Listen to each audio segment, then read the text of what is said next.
Hello दोस्तों, मैं doctor Manju Jain, retired associate professor from SNC degree college Kanpur.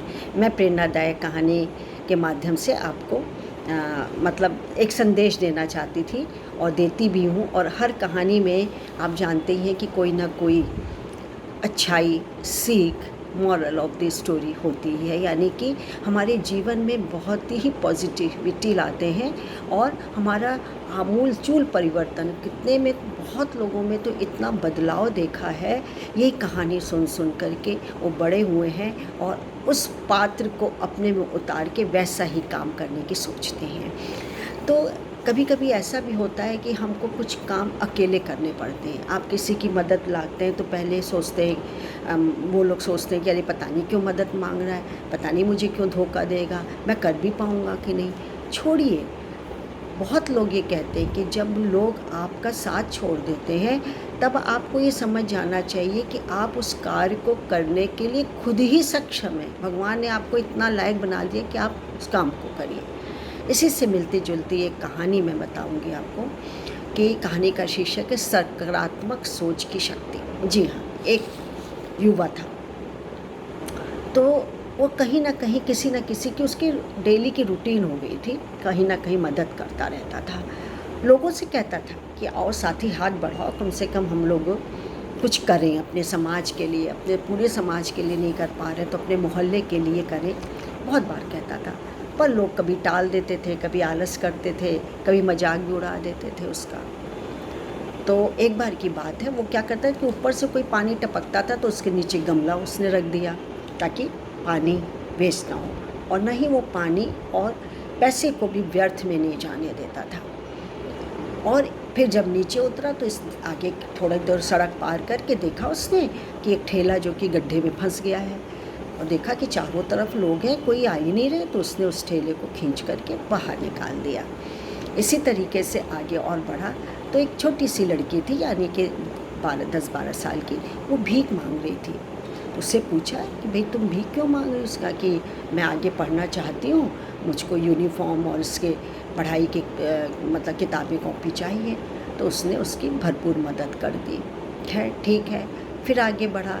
ऐसे उसका रोज़ का था, कभी किसी को सड़क पार करवा देता था, कभी बच्चे यदि कुत्ते या बिल्ली को परेशान कर रहे तो उनको समझाता था, लेक्चर दे डालता था उसके लिए। जानवरों की मदद करता था, घायल जानवर हैं तो उनको उठाता था, ले करके जाता था राजकीय पशु चिकित्सालय तक, उनको पहुंचाता था, वगैरह वगैरह काम करता था। इन सब चीज़ की गतिविधियों को एक आदमी था, वो रोज़ रोज़ देख रहा था। उसने एक दिन पास आके कहा कि महानुभाव, मैं देखता हूँ आपको अकेले काम कर रहे हैं, तो आप ये जानते हैं कि अकेला चना भाड़ नहीं भोंक सकता है, छौंक सकता है, यानी अकेले चना नहीं कुछ कर सकता है, वो बजेगा भी नहीं, कुछ काम का नहीं है। तो उसने कहा कि नहीं, ऐसा भी तो है कि बूंद बूंद से घट भी भर जाता है। एक छोटी छोटी चीज़ों, आदतों को आप इकट्ठा करते रहिए, अच्छी आदतों को करते रहिए, देते रहिए, तो एक दिन वो घड़ा भी भर जाता है, अच्छाइयों से, कर्मों से, या बूंद बूंद पानी से भी भर जाएगा एक दिन। खैर ऐसे कई दिन बीत गए। एक दिन ऐसे ही निकल रहा था तो वो मतलब लौट रहा था ऑफिस से, तो देखा कि कूदती फांदती वो छोटी सी बच्ची जो थी 10-12 साल की, वो तो यूनिफॉर्म और बस्ता लटकाई हुई थी और बोली कि अंकल जी, और मैं आगे पढ़ने के लायक हो गई हूँ, आपने जो मुझे किताबें और पैसे दिए थे, देखिए ये है, ये मेरा बैग है। बड़ी खुश थी, बहुत खुश थी।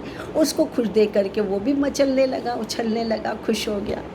आगे जाके देखता है कि ठेला वाला ने भी उसको कहा कि आपने मेरा ठेला जो कि उसमें निकाला था और मुझे उसका पहिया जो टेढ़ा हो गया था, उसमें आपके साथ साथ मेरी कई लोगों ने पीछे से मदद दी। तो उसने कहा अरे वाह, ये तो बहुत अच्छी बात है। घर पहुंच के देखता है तो वो जो कि गमला था, जो पानी टपकने से उसमें नीचे गमला रख दिया था, आज वो बड़ा सुंदर पौधा बना हुआ है।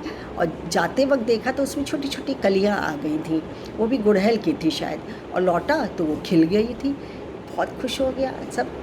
अब तो उसके जब नीचे निकलता था तो लोग उसको घेर लेते थे, बोले आज पता चल गया कि बूंद बूंद से भी घड़ा घट भर जाता है, और आओ आज से हम अपने मोहल्ले की सफाई करेंगे। अब तक तो हम नकारात्मक सोच में बैठे हुए थे कि नहीं हो पाएगा, क्यों करें, हमारा अकेले का काम नहीं है।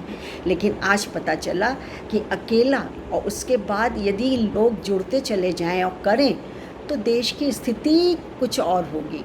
तो उसने कहा कि हाँ, मैंने जैसे आपने पूछा था एक दिन महानुभाव जो देख रहे थे कि क्या करने से कोई फ़ायदा नहीं, बेकार का खर्च करते हो, तो उसने यही कहा था कि ये तो मेरा फ़र्ज़ है, मुझे संतुष्टि मिलती है तो भी अच्छा है, दूसरे की मदद हो जाती है तो भी अच्छा है, और मैं एक फ़र्ज़ समझ करके ये कार्य करता हूँ। तो दोस्तों, यही सकारात्मक सोच की शक्ति बहुत बलशाली होती है। तो ये कहानी भी हमको पीछे एक प्रेरणा दे जाती है, एक सकारात्मक सोच की पहचान बना देती है कि हमें हमेशा सकारात्मक सोचनी चाहिए, रखनी चाहिए, विचार करना चाहिए। नकारात्मकता को तो बिल्कुल फटकने ही मत दीजिए, एकदम भगा दीजिए उसको। और इसको करने से आपके व्यर्थ जो आप सोचते हैं कि पैसा दे रहे हैं व्यर्थ है, समय दे रहे हैं व्यर्थ है, समय बर्बाद हो रहा है, नहीं। फ़र्ज़ निभाने में न तो समय खर्च होता है, खराब होता है, और न ही पैसा आपका बर्बाद होता है। अपनी क्षमता के अनुसार आप भरपूर मदद करें, हर एक की, जिसको जो नीडी डिज़र्विंग है आप करिए। खुद आप सक्षम हैं या थोड़े कम भी हैं तो थोड़ी करके आप किसी की भी मदद कर सकते हैं। तो मेरा समाज के अधिकांश लोगों को यही संदेश पहुंचाना होता है कि हमेशा आप जो कि दूसरों की मदद या सहायता, उपकार, कल्याण और साथ साथ सकारात्मक सोच को अपनाइए। तो आज के लिए बस इतना ही। फिर मैं एक कहानी के साथ उपस्थित होंगी। नमस्कार, थैंक यू।